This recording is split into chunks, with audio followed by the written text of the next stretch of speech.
Assalamualaikum warahmatullahi wabarakatuh. Di sini kami dari kelompok 1 akan mempresentasikan tentang market strategic management. Sebelumnya, kami akan memperkenalkan diri terlebih dahulu. Nama saya Aprilia Arianti Widyasari. Lalu partner saya ada Adrian Tewenusa dan ada Anindita Aulia Putri. Yang pertama yaitu pemasaran itu disebut sebagai fungsi kunci dalam organisasi. Kenapa? Agar sebuah organisasi atau perusahaan itu dapat menentukan penetapan harga, lalu menentukan promosi, lalu menentukan inovasi produknya itu seperti apa. Hal tersebut itu bertujuan untuk dapat menciptakan kepuasan yang diberikan kepada konsumen tentang adanya produk yang telah kita pasarkan. Lalu ada strategi pemasaran menurut Doyle pada tahun 1997. Yang pertama ada strategi radikal, yang kedua ada strategi rasional, dan yang ketiga ada strategi yang kuat. Saya akan jelaskan yang pertama dulu, strategi radikal. Jadi strategi radikal ini dia itu menginginkan strategi perubahan yang lama ke strategi yang baru. Strategi rasional ini dia itu akan selalu menciptakan inovasi yang lebih unggul daripada pesaingnya. Jadi dia itu lebih menciptakan inovasi yang lebih unggul daripada pesaingnya. Lalu strategi yang kuat.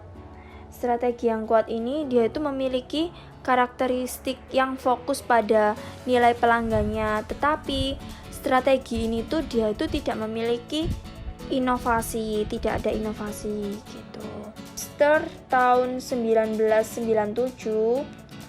Jadi strategi pemasaran menurut Webster ini, perusahaan itu harus dapat memiliki proses bisnis yang bertujuan untuk mengembangkan dan memberikan nilai lebih kepada pelanggan atau konsumen yang dimiliki oleh perusahaan tersebut. Webster itu juga menyarankan bahwa daftar proses pemasaran itu akan mencakup hal-hal sebagai berikut. Yang pertama itu ada memahami tentang dasar-dasar pemasaran.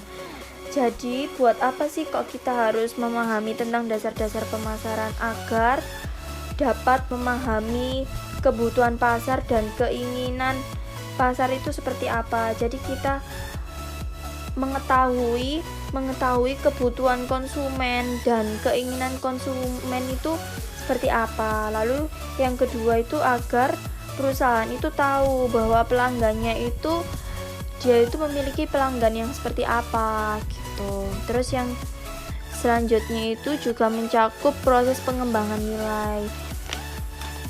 Jadi di proses pengembangan nilai ini dapat diciptakan secara berurutan. Yang pertama itu dimulai dari strategi pengadaan, lalu pengembangan produk dan layanan baru, lalu desain saluran distribusi, lalu ada pemilihan vendor, terus kemitraan strategi dengan penyedia layanan, terus ada pengembangan strategi penetapan harga. Pada akhirnya dari semua itu pelanggan itu saat membeli produk di perusahaan yang kita miliki itu dia itu memiliki nilai lebih yang seperti apa sih gitu kalau proses pengembangan nilai. Lalu yang terakhir ada proses pemberian nilai. Jadi proses pemberian nilai ini perusahaan itu dapat memberikan nilai lebih kepada pelanggan itu yang seperti apa. Contohnya perusahaan itu memberikan proses pengiriman secara gratis. Lalu perusahaan itu memberikan pelayanan yang lebih baik daripada pelayanan yang ada di pesaingnya. Misalnya pelayanannya yang dia itu entah murah senyum atau dia ramah. Terus ada konsep pemasaran dan orientasi pasar. Ini di sini ada konsep pemasaran menurut Felton tahun 1959. Jadi di sini kondisi pikiran perusahaan yang ada pada integrasi dan koordinasi semua fungsi pemasaran yang pada gilirannya dilebur dengan semua fungsi perusahaan lainnya untuk tujuan dasar menghasilkan laba jangka panjang. Jadi pada konsep pemasaran ini dia berasal dari kerjasama dengan perusahaan yang sejenis untuk dapat menghasilkan laba jangka panjang. Nah, hal tersebut itu agar dapat menciptakan tingkat perekonomian yang adil. Jadi antara perusahaan satu dengan perusahaan lainnya itu yaitu adil, enggak perusahaan ini memiliki laba yang lebih tinggi, terus perusahaan ini memiliki laba yang lebih rendah. Jadi dia itu enggak gitu, jadi sama-sama adil. Lalu selanjutnya akan dijelaskan oleh Anindita Aulia Putri. Definisi pemasaran yang berkembang. Konsep pemasaran menurut Kotler et al. Tahun 1996 menyatakan bahwa mencapai tujuan organisasi tergantung pada penentuan kebutuhan dan keinginan pasar sasaran dan memberikan kepuasan yang diinginkan secara lebih efektif dan efisien daripada bersaing. Maksud dari slide tersebut adalah suatu perusahaan itu harus bisa menentukan kebutuhan dan keinginan pasar yang akan jadi sasarannya. Nah, kemudian setelah menyesuaikan sedemikian rupa, perusahaan baru bisa memenuhi kebutuhan pasar sasarannya tersebut yang nantinya dapat memberikan kepuasan yang diharapkan lebih efektif dan efisien dibanding si pesaing. Webster tahun 1997 menunjukkan bahwa dari semua fungsi manajemen, pemasaran memiliki kesulitan paling besar dalam menentukan posisinya dalam organisasi karena secara bersamaan budaya, strategi, dan taktik. Maksud dari itu adalah dari serangkaian semua fungsi pemasaran dalam organisasi. Pemasaran itu nggak hanya memasarkan produk atau jasa aja, namun pemasaran juga berperan menciptakan strategi, taktik, menciptakan komunikasi kepada pelanggan yang tujuannya untuk mengelola hubungan dengan pelanggan, lalu memberikan nilai dan memuaskan pelanggan agar loyal dan melakukan repeat order, sehingga itu semua itu nanti dapat menguntungkan perusahaan. Lalu berikut argumen Webster bahwa pemasaran melibatkan hal-hal berikut. Ada budaya organisasi, strategi, taktik. Yang budaya organisasi itu maksudnya pemasaran dinyatakan sebagai budaya organisasi itu karena dianggap hal tersebut sudah konsep dalam organisasi itu dan mempunyai seperangkat kayak nilai dan keyakinan untuk menggerakkan organisasi melalui pelayanan kebutuhan pelanggan sebagai jalan untuk mendapatkan keuntungan. Terus ada strategi. Di dalam pemasaran pasti kan ada rencana, dan rencana itu dirumuskan lalu akan berupa strategi. Itu untuk upaya pengembangan secara efektif untuk lingkungan pasar seperti mendefinisikan segmen pasar, mengembangkan dan memposisikan penawaran produk untuk target pasar sasarannya. Lalu ada taktik. Pemasaran itu sebagai cara untuk manajemen produk, penetapan harga, distribusi, dan komunikasi pemasaran seperti iklan pribadi, penjualan pribadi, publisitas, dan promosi penjualan. Orientasi pasar. Orientasi pasar ini tuh salah satu dari segi pemasaran, yaitu kegiatan untuk memberi arahan kepada seluruh aktivitas bisnis yang meliputi bauran pemasaran di mana produk, barang atau jasa yang dipasarkan merupakan wujud dari konsep pemasaran. Nah, orientasi pasar ini didefinisikan oleh Kohli dan Jaworski tahun 1990 dalam istilah sebagai berikut. 1. Satu atau lebih departemen yang terlibat dalam kegiatan yang diarahkan untuk mengembangkan pemahaman tentang kebutuhan pelanggan saat ini lintas departemen. Maksudnya itu perusahaan satu dengan perusahaan lainnya yang terhubung terlibat dalam kegiatan yang mengarahkan untuk mengembangkan apa saja sih yang dibutuhkan oleh pelanggan pada saat ini.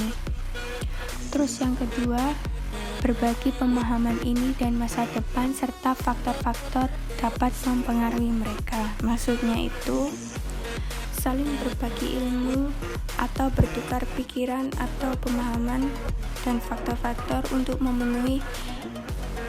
tahu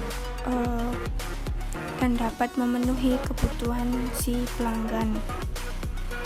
Terus yang ketiga, ada berbagai departemen yang terlibat dalam kegiatan yang dirancang untuk memenuhi kebutuhan pelanggan tertentu. Maksudnya itu perusahaan-perusahaan yang terlibat di dalam kegiatan untuk merancang suatu kebutuhan apa aja yang dibutuhkan oleh pelanggan. Strategi dan pemasaran menunjukkan bahwa kedua pendekatan ini dikombinasikan dengan manfaat keduanya.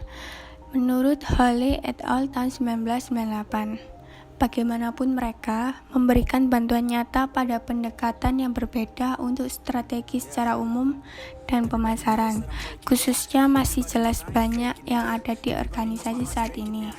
Nah, di sini ada 3 pendekatan alternatif utama, antara lain pemasaran produk bus, pemasaran yang dipimpin oleh pelanggan, dan pemasaran berbasis sumber daya. Untuk pemasaran produk bus sendiri, pada pendekatan ini si pemasar itu memusatkan kegiatan pemasaran mereka dengan cari cara untuk mendorong atau istilahnya kayak membujuk si pelanggan untuk membeli produk dan layanan yang ditawarkan oleh si pemasar ini. Terus yang kedua, pemasaran yang dipimpin pelanggan. Maksud dari pemasaran yang dipimpin pelanggan ini, pendekatan ini tuh si pemasar mengejar pelanggan. Jadi mereka dengan segala cara tujuannya untuk menemukan apa yang diinginkan pelanggan pada saat ini. Misalnya seperti promosi yang seperti apa sih yang disukai bahkan diburu oleh pelanggan pada saat ini tuh. Nah, setelah pemasar mengetahui promosi apa yang diinginkan pelanggan saat ini, lalu baru bisa pemasar mengeluarkan promosi tersebut agar pelanggan itu tertarik, dan promosi yang digunakan merupakan promosi yang diminati banyak pelanggan, sehingga itu yang dinamakan pemasar yang dipimpin pelanggan, karena pemasar berusaha mewujudkan keinginan pelanggan dengan mengikuti apa yang diinginkan pelanggan saat ini. Ada organisational stakeholder. Dari organisational stakeholder ini tuh seseorang yang memiliki kepentingan terhadap suatu organisasi dan perusahaan. Nah, di sini mengapa organisasi itu ada? Organisasi itu ada karena organisasi itu penting, karena dapat membantu kita untuk membentuk suatu tim kerja atau aktivitas tertentu yang memiliki kepentingan bersama guna mencapai tujuan tertentu. Jenis-jenis organisasi. Di situ ada organisasi komersial dan non-komersial. Untuk organisasi komersial, mungkin untuk mendapatkan pengembalian investasi mereka untuk pemegang saham dan pemilik organisasi tersebut. Komersial sendiri itu segala sesuatu yang berkaitan dengan pembelian dan penjualan barang dan jasa yang mencakup semua kegiatan penjualan dan hubungan dengan industri. Terus ada untuk organisasi non-komersial seperti badan amal, organisasi berbasis agama, layanan publik, dan sebagainya.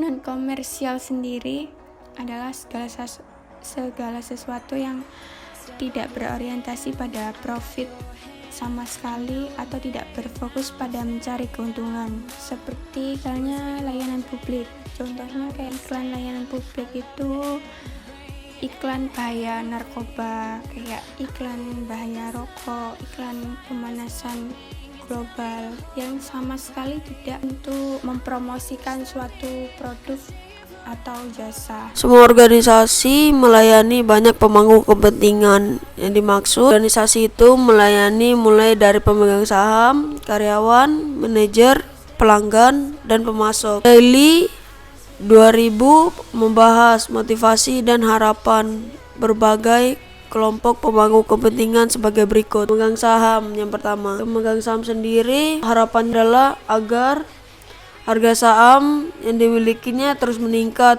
dan tidak turun, dan juga grafiknya bagus. Dari karyawannya sendiri berharap agar gaji atau upah mereka naik. Dari manajer sendiri berharap agar prestasi dan juga gajinya naik. Dari pelanggan sendiri mengharapkan agar produk yang didapat itu memiliki kualitas yang bagus dan juga pelayanan yang bagus. Dasar-dasar pemasaran. Terdapat prinsip-prinsip yang merevolusi organisasi dan berinteraksi dengan pelanggan mereka. Prinsip pertama, fokus pada pelanggan. Prinsip pertama ini berfokus pada pelanggan. Bagaimana suatu perusahaan mengetahui kebutuhan atau keinginan suatu pelanggan dengan cara mensurvei dan juga layanannya pelanggan, gimana cara melayaninya ke pelanggan, gimana caranya. Prinsip kedua adalah hanya bersaing di pasar tempat Anda dapat membangun keunggulan kompetitif. Jadi yang dimaksud di sini adalah seleksi pasar, merupakan tujuan utama bagi organisasi manapun untuk memilih